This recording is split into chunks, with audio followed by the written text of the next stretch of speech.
Hey everyone. Okay, so welcome to a talk on categorical thinking and typology.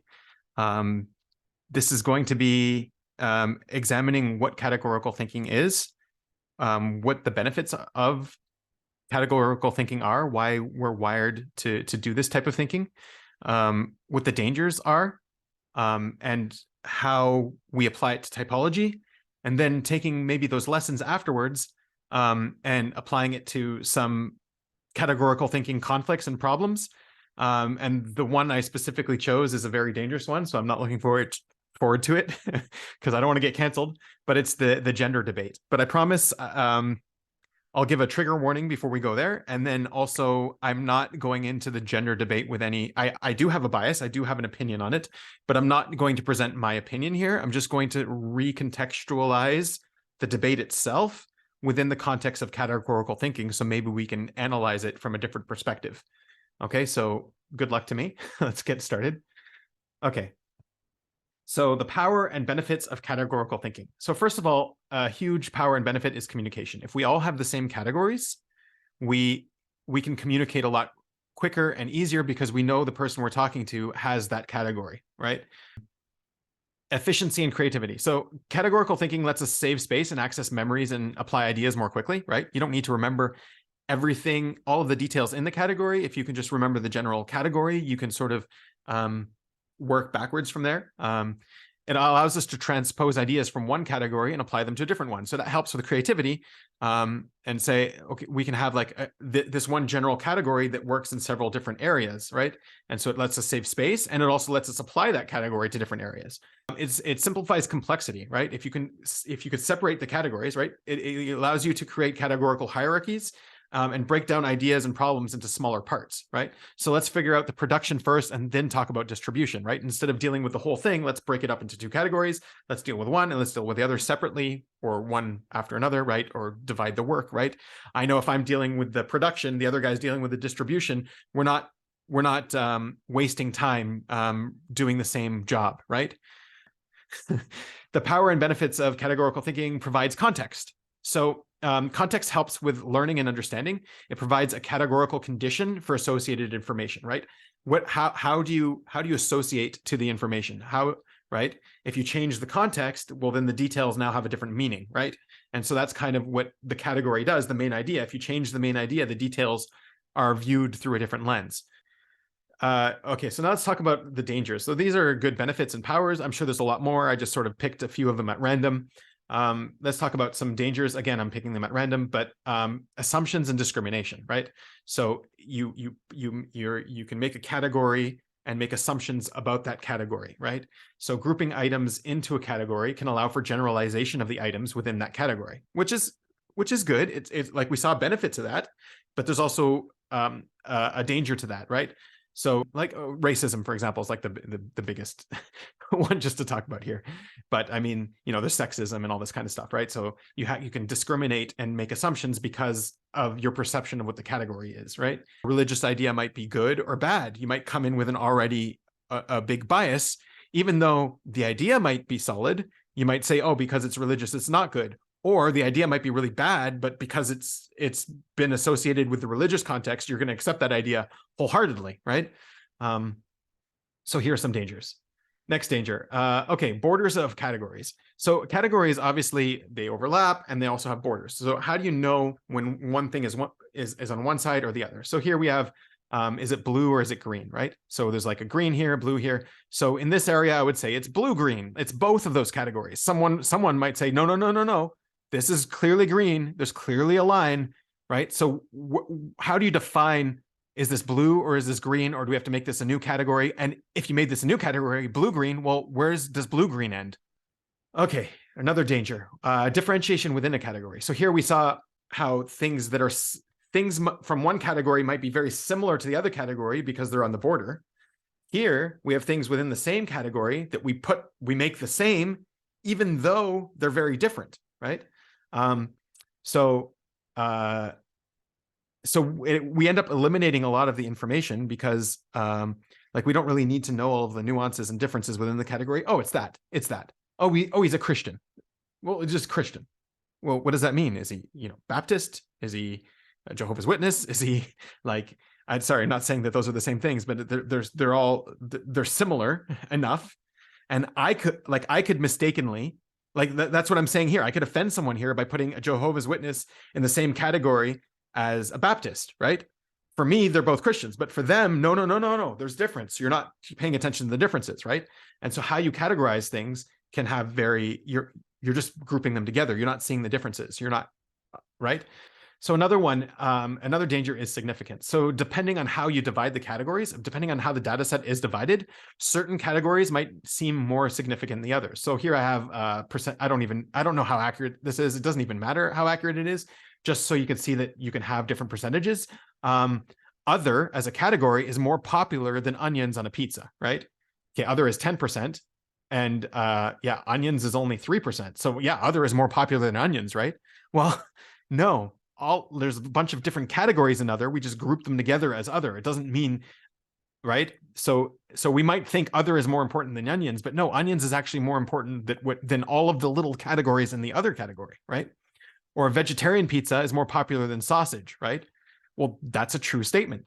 Vegetarian pizza includes, mushrooms, onions, peppers, olives, skip the beef and the chicken, tomatoes, maybe some of the other cheese, right? So all of those are vegetarian. They all add up to way more than sausage.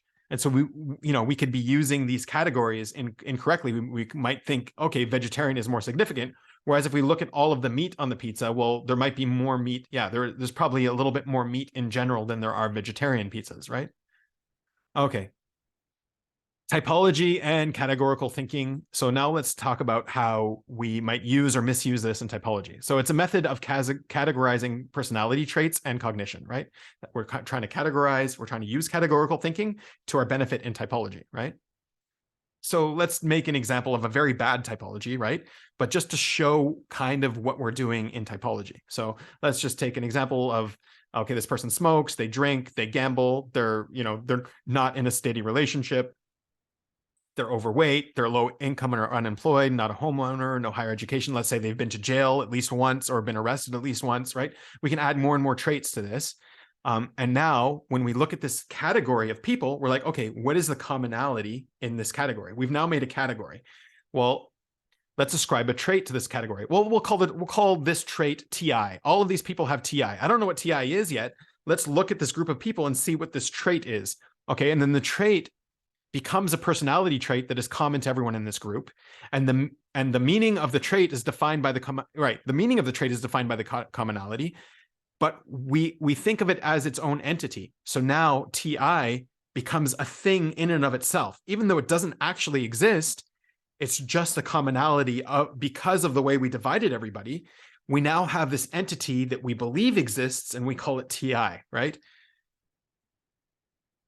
Okay, so I took this, there's a game called Shapes, and I wanted to sort of recreate a typology. So what I did, I encourage people to play this game. It's a decent game, or even look into it. But what I did was there's a link here. I'm going to put it in the description. But you can go there and you can randomize shapes, make a whole bunch of random shapes. Okay, so here's just an example of a random shape. You click randomize at the bottom and you get the shape. Now, I created 256 different random shapes, and I thought, okay, let's try to make this into a typology. Okay, let's try to categorize them, right? Now, there's many different ways I could do it. I didn't actually go into trying to categorize it based on color, but you could even do it based on color. And I only had 256, so I could only divide it so many times before I ran out of data, right? So I categorized it into 4 categories, right? You can see there's commonality. I'm not going to go into it right now with the commonality. Okay, 16 categories. And here I got down to 64 categories, right? Now I couldn't go further than the 64 because, maybe here I could divide it into 2 or even into 4, but here there's no data to divide. Here there's no data to divide, right? Here maybe into 2, So this is kind of the limit. If I had more than 256 shapes, which is more work, I didn't feel like doing more work. So consider yourselves lucky that I did this much for you guys. Okay, so let's take these categories here, okay, and just sort of zoom in on those categories, okay? Now, even though these categories, right, they're like these 4, I'm taking a category from this group and a category from this group and comparing them, these categories here end up being very similar because they're right. And same thing, if I were to take these two, these two here, they would also be similar in a way, right? So just because something is in a different category that we already see that, it doesn't mean they're very different. These two categories are actually more similar than this category with this category, for example. These two categories would be very different, right? So let's zoom in. Okay, so you'll see that these are all kind of the same thing. The category is basically, okay, this one has a bit more square area, and this one has a little bit more star area, right? So you'll see more squares here, right? There's one star and one square, but the square has more area than the star, so I put it on this category. And here there's two stars and one square, right? So that's how I categorize it. But anyways, you see that even though these come from different categories, right? Based on how I did it, they're very similar. There's just a very minor difference between these categories, right? Now, let's just take a new shape and okay, where do we stick this shape? Well, obviously it's got more squares than stars, so it goes here, but wait. Here's where we get into what categorical thinking can do, okay? So now we can assign a commonality to these categories, and we'll see, okay, well, this star is pointing down into the left. Well, there's no stars here pointing down into the left. And here, almost all of the stars are pointing down into the left, except for this one. So maybe this one fits more into here, right? I'm looking at the commonality. So the commonality of this category, I could change what the category actually is and say, hey, look, there's a commonality in this category. I can use this commonality to tell me where this shape goes. But can I? Maybe I can't. Maybe that was a bad move, right? Maybe this cross check isn't actually accurate. And so this is kind of the problems we get into in typology, where we're like, oh, blast last is energy dom. Maybe, right? Maybe with enough data we can confirm that. But once we're starting to pick out anecdotes from that category, then we're going to start categorizing things incorrectly, right? And so, okay, so let's say we stick this into here, this category, right? Because it's down and to the left. Well, we'll move this one, right? This is circular categorization. Because now that we found a commonality, this one no longer fits in this category. This one fits more in this category. And we've changed the actual categorization. We've changed what the category actually means. And so anytime you discover a new category in typology, like the info energy DOM coin, for example, and you start moving pieces around, well, to match that, well then, wait, you've done circular categorization. Now the category is going to support itself. Like this pattern that popped out of the category is now used to create the category, right? And so the changes are based on similarities and differences rather than absolute traits, right? This one actually does belong here. This one should actually be stuck here, but we've stuck this here and we've moved this one to sort of fit the category we already have, right? So here, this is kind of what we did. It's like, okay, all the experts agree, we canceled one of them because it didn't fit. We're going to move it over here. So we'll apply this now to gender categories, okay? So what we're going to do here is we're going to recontextualize gender for the gender debate into different ways of viewing these gender categories, because essentially this is a categorical thinking type of problem, to show how the ideas that we discussed until now can be applied. And trigger warning, if you can't handle a calm exchange of ideas, just get out, just go away, please. Come back when you're more calm, when you're more of an adult, when you can more process this. And again, I'm not going into this with, I have an opinion, I have a personal opinion here, but I'm not going to share my personal opinion. I'm just going to recontextualize the debate, show what each side is actually saying, because each side is saying something real. The problem is we're too stuck in our own way of categorizing things that we can't see what the other side is trying to say, right?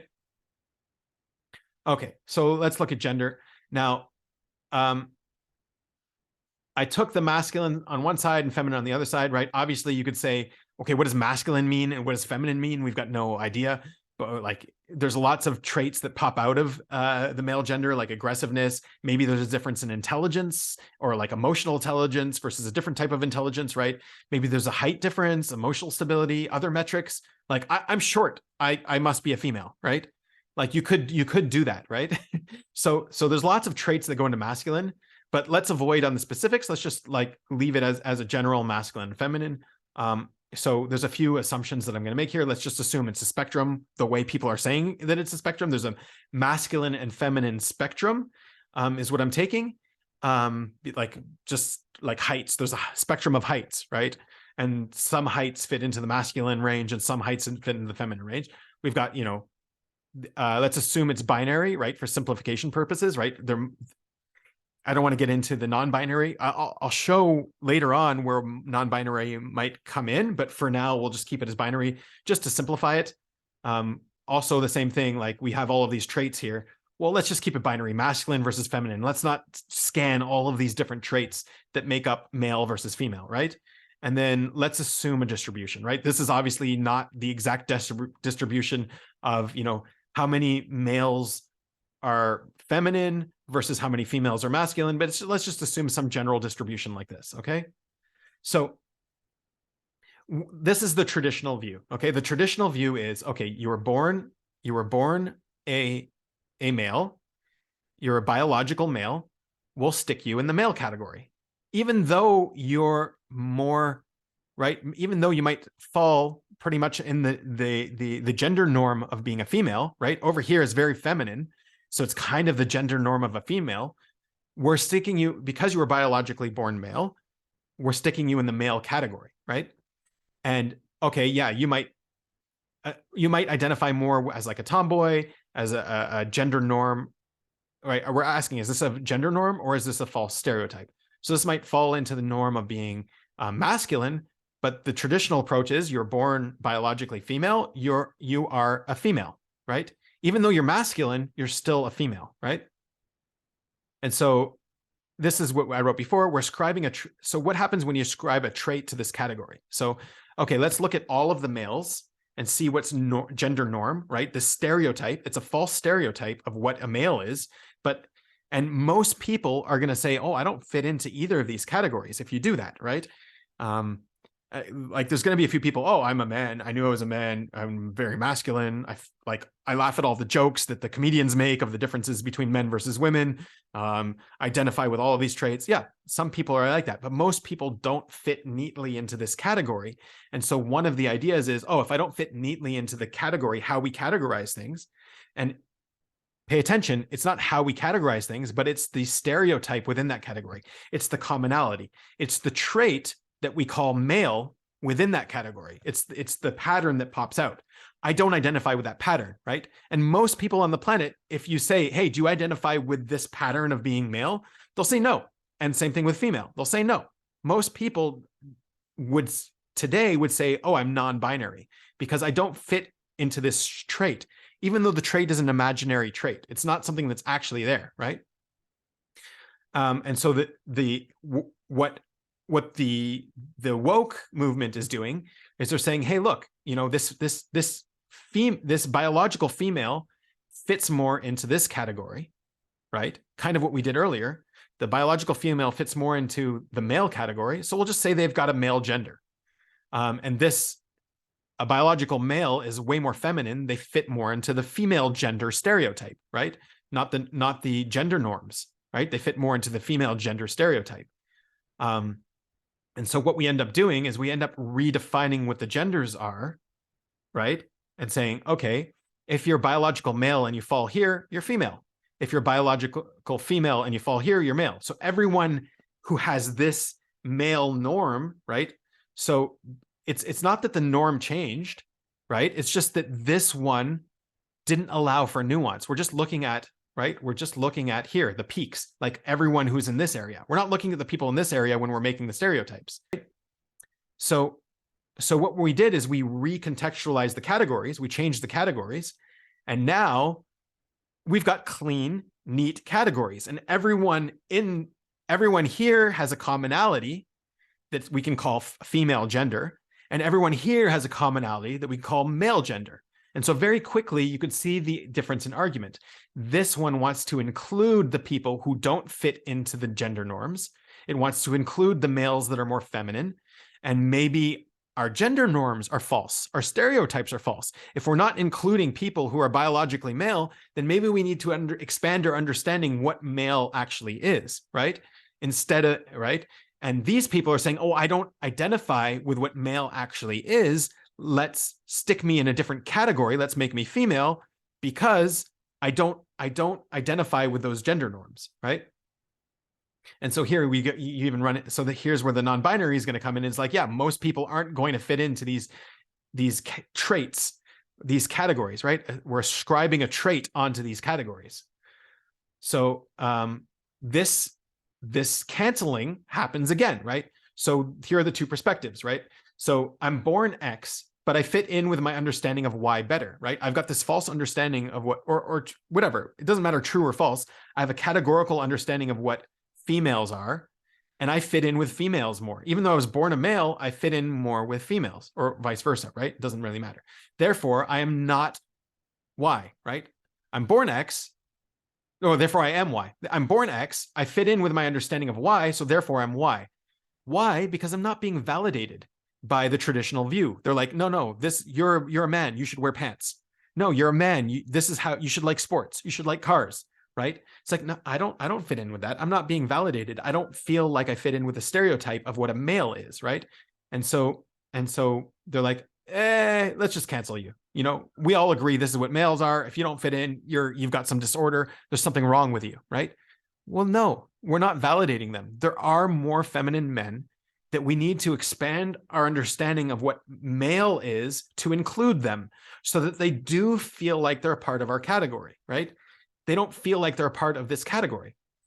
So that's how that's how the traditional side can adapt.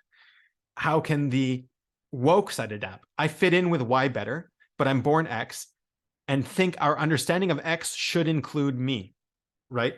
And the woke is going to cancel this. So let's unpack this again.